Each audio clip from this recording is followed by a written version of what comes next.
All signs, hello. This is your love reading for the month of July. Yan, love horoscope for all signs.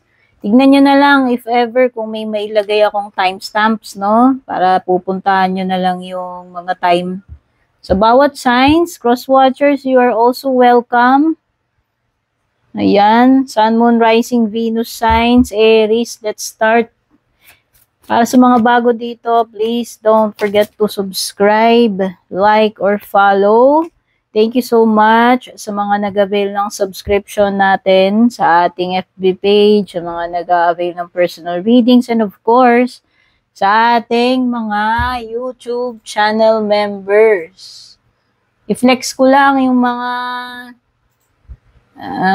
magagandang members natin sa YouTube. Hindi pa tayo lumalaki, kaya kung balak nyong mag-join, once na nakatungtong tayo ng 8 members, mai-flex na yung mga pangalan ninyo doon, no? So, ayan, banggitin ko lang ating mga nagagandang YouTube members: Vel Lovitos, Alejandra Arguedo, Julian Gonzal, Mildred Miyatake, and syempre, yung laging active na active sa ating mga member na si Juliet Saito. Yan. Thank you so much. Tignan na natin, Aries. Ano ba ito? Ang iyong kapalaran pagdating sa pag-ibig, ang iyong love horoscope for the month of July. Sana maganda. Okay? Escaping, aray ko naman. Kabungad-bungad, escaping agad. Ano ba to? Is this a situation na ikaw yung tumatakas dito or ikaw yung tinatakasan, no? Remember, ang mga ratings natin, pwedeng, usually kapag love readings, no? Pwedeng energy mo, energy ni person, kaya bahala na po kayong mag-connect-connect. Okay, hindi ko na po trabaho. Basta ako ano na yung makita ko sa cards, banggitin ko. Ayan, so merong escaping energy, avoiding, blocking, or pushing away, parang ghosting energy. Ano pa? Baka may mga ganyang eksena sa iyo, Aries, ngayon July. Ano pa? Trapped. Okay. So, yung iba sa inyo, kung kayo yung natali dito, gusto nyo na talagang pumakas. Baka naman yung iba dito, napikot, nagayuma. Kumbaga parang this is an energy na parang nalagay ka sa isang sitwasyon na parang naano ka na doon, na-stuck. And gusto mo na ngayon ng freedom. Gusto mo na ngayong makatakas doon. Okay? Conflict. Yan. Yung iba sa inyo, pwedeng hindi na nagiging maganda yung lagay ng relationship ninyo. Kaya ang next move ninyo is, paano nyo maalis yung sarili nyo dito sa connection na to. So, yan. Either may, pag-iiwasan na nagaganap, may blocking, may ghosting, may escaping. Ayan, nagka-clash na eh. Ibig sabihin, pwedeng lumalala na yung mga differences, lumalala na nagkakaroon na kayo ng mga misunderstandings, conflicts, or napapadalas na yung mga away ninyo, sagutan. Okay? Next is Taurus. Taurus, ito yung love horoscope mo for the month of July, yung kalagayang love life.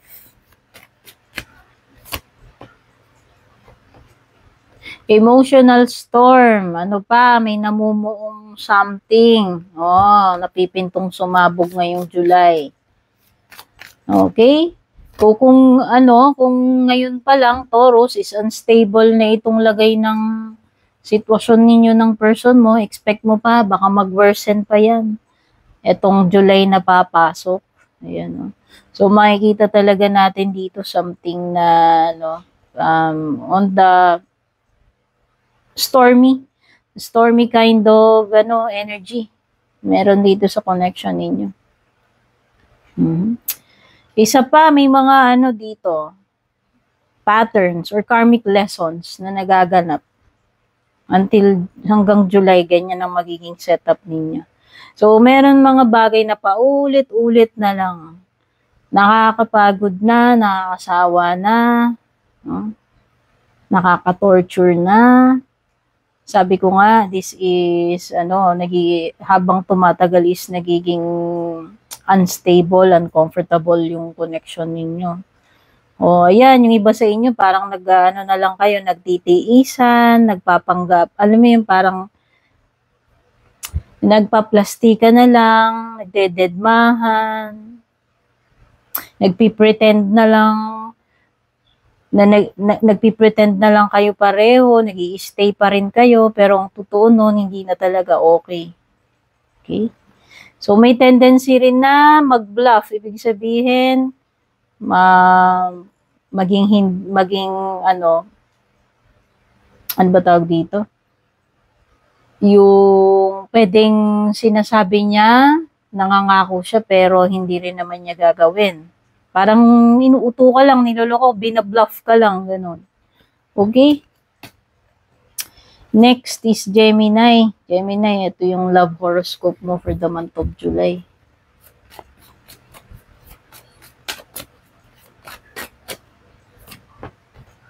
Beauty, clinging, time.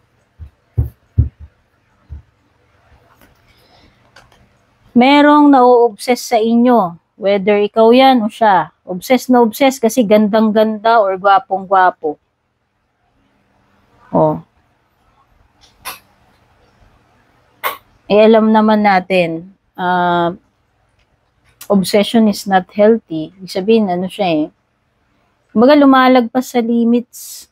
Lumalagpas na sa limit, sobra-sobra na. Ayan, Sobrang obsessed. Sobrang obsessed sa'yo netong person na to or sobrang obsessed mo sa kanya. Hindi ko alam if this is a past person or karelasyon ninyo dito sa present. Okay?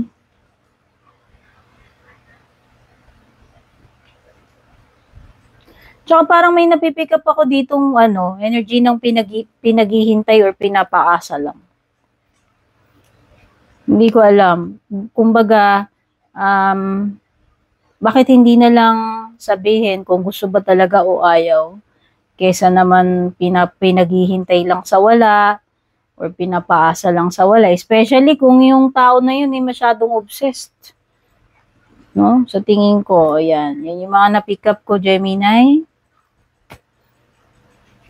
Cancer, ito yung love horoscope mo, yung mga dapat mong malaman pagdating sa love life mo sa buwan ng July.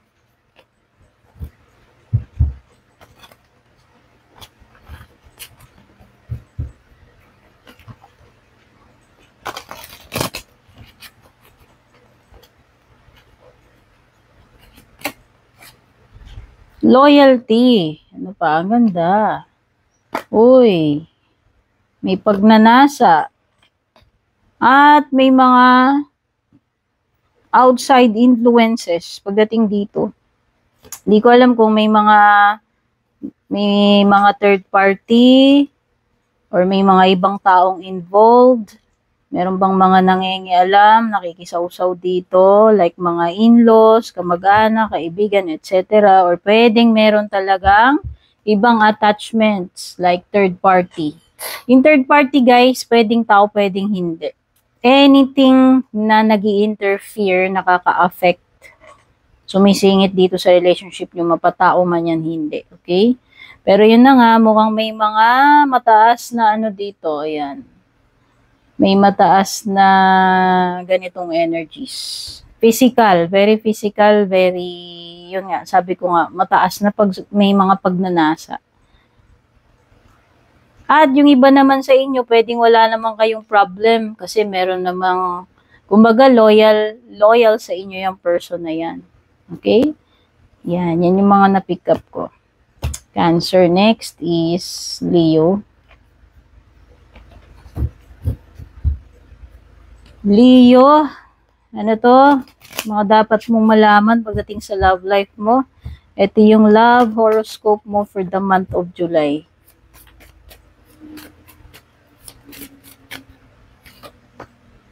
Stress. Naku, mukhang may mga nakaka-stress na kaganapan dito sa relationship mo.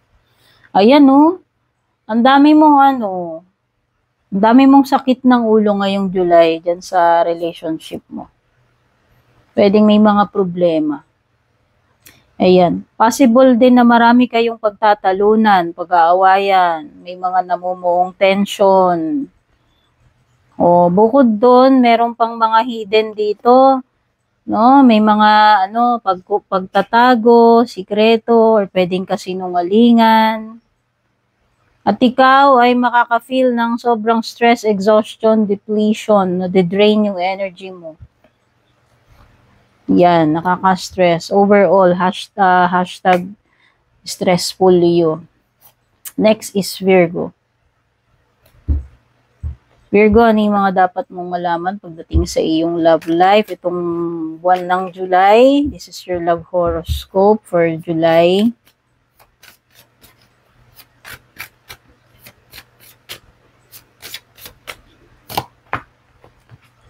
Heart fog, possibilities, at saka twin flame. Uy, may bongga.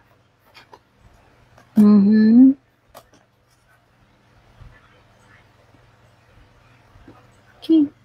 So, napipick up kong energy dito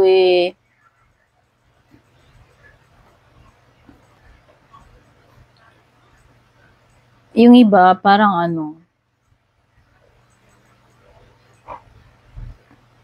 parang hindi ninyo mabasa yung person na to. Pwedeng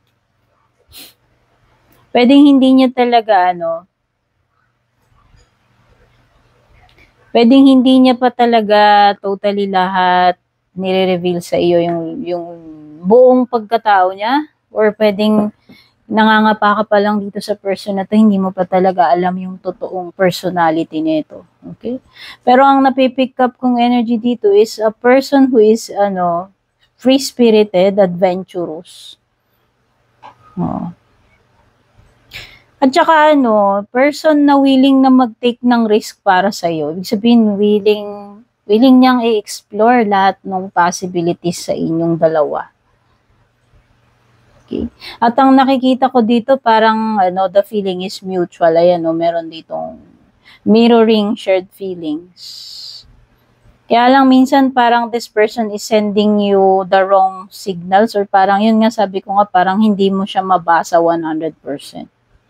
Okay? Next is Libra. Libra, ano yung mga dapat mong malaman sa love life mo ngayong buwan ng July? This is your love horoscope.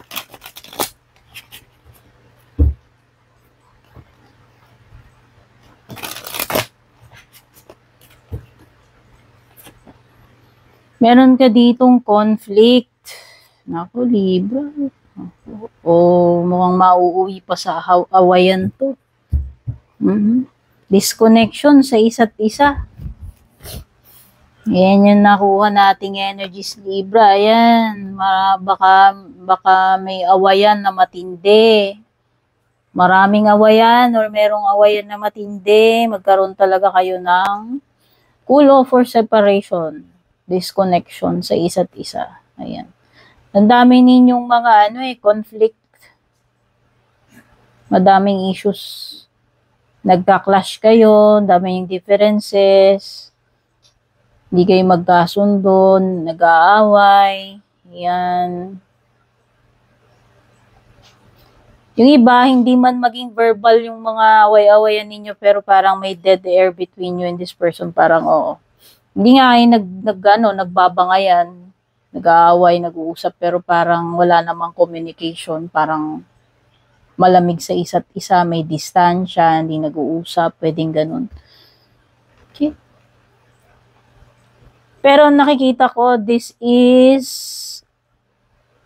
a problem na pwede nyo pang magawa ng paraan maayos. One day. Okay?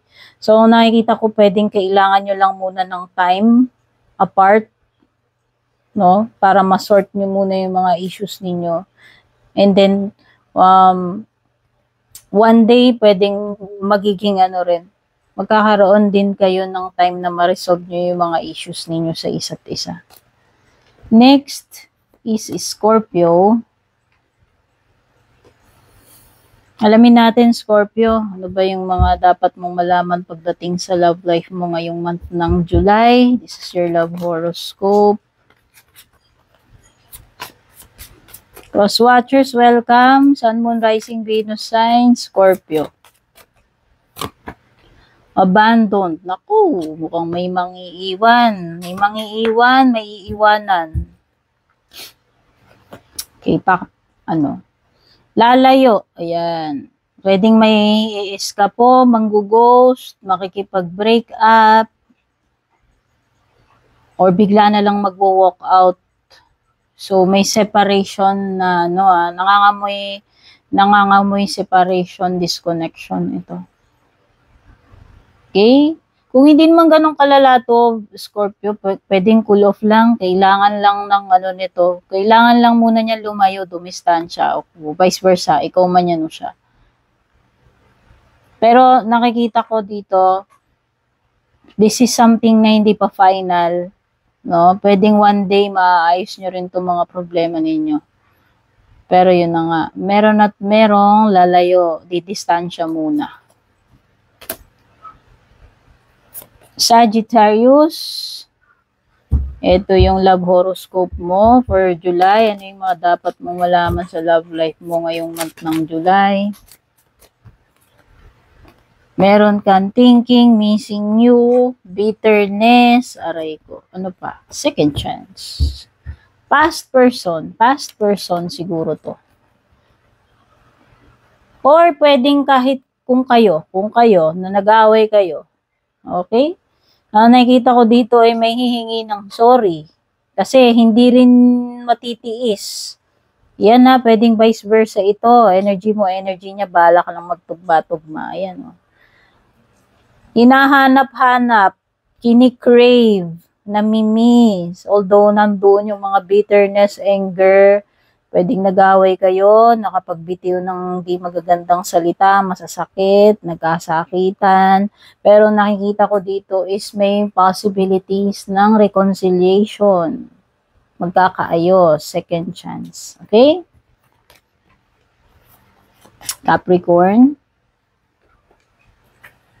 Capricorn, ano yung mga dapat mong malaman sa love life mo ngayong month ng July? Ito yung love horoscope mo.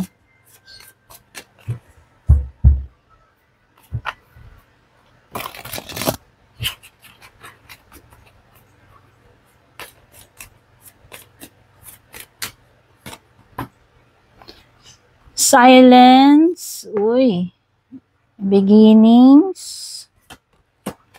at longing.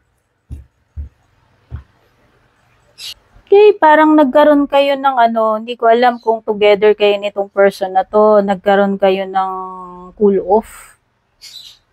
Nagkaroon kayo ng time apart, period na ganun na parang nag-disconnect muna kayo sa isa't isa. Pero ang nakikita ko dito is ayan, pwedeng matagal na kayong walang communication. Hindi ko nga alam kung nag-break kayo or nag-cool off lang, pero basta nawalan kayo ng communication. Pero ang nakikita ko dito ay mukhang nagbabadyang magsisimula uli na connection. Ayan may energy, possible na magta-try uli. No? Ayan. Kasi pwedeng yung isa sa inyo or pareho kayo na gusto nyo pa rin yung isa't isa. Ayan sabi dito, craving, aching, and wanting. So, may chances ngayong July na mag-start over. Ayan may new beginnings na naghihintay para sa iyo, Capricorn, sa love life mo. Next is Aquarius. Aquarius, ano yung mga dapat mong malaman sa love life mo ngayong month ng July? This is your love horoscope.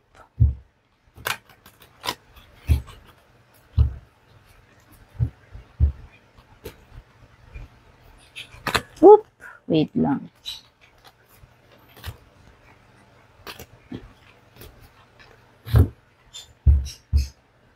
Dali lang, hirap balasahin eh. Ayan. Anti-hatiin ko kasi ang kapal. Kapal ng mga barahan natin. Ayan. Ayan.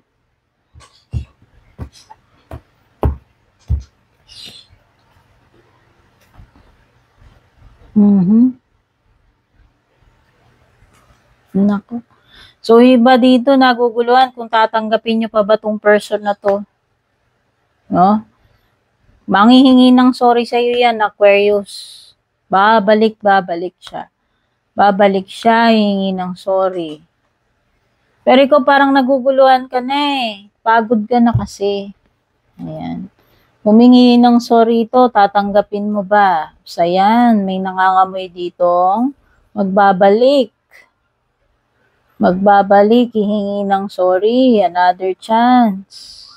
Patatawarin mo ba? Okay? Kaya lang kasi ikaw ay pagod na. At possible na ma-confuse ka. Hindi ko alam kung ma-confuse ka. Kumbaga parang nag-aagaw yung tatanggapin mo pa ba siya uli? Kaya lang pagod ka na. Pagod ka na doon sa mga nangyari sa ginawa niya. Okay? Last but not least, Pisces, ito na yung love horoscope mo, Pisces. Ano ba yung mga dapat mong malaman pagdating sa iyong love life ngayong July?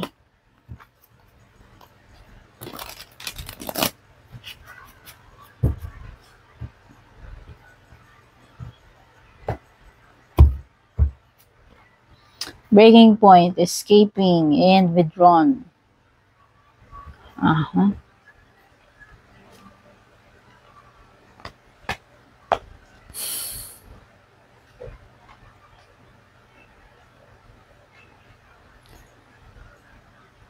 Meron ditong parang sagad na.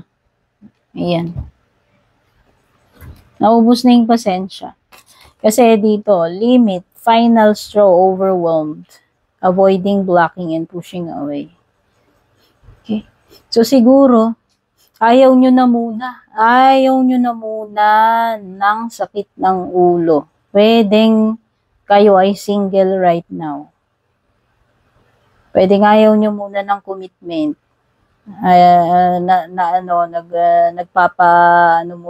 Nagpapahinga. Time out muna, kumbaga. Okay lang sa inyo kung maging single kayo, solo. Ayan.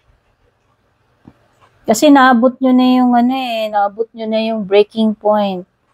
Napagod na kayo, naumay na kayo, ayaw nyo na muna ng mga sakit ng ulo, stress sa love life ninyo. Kaya yan, if ever na merong mga mangungulit sa inyo, siguro ipupush away nyo na lang. Pwedeng hindi nyo muna i-entertain or iwas muna kayo sa mga commitment or mga sakit ng ulo. This July, at least. Okay? So, yan. Maraming salamat, all signs. I hope nagustuhan nyo yung reading na ito. Sana makatulong sa inyo. Kung nagustuhan nyo naman, don't forget to like and share this video. At kung bago po kayo, don't forget to like, follow, subscribe. Take care. Babush.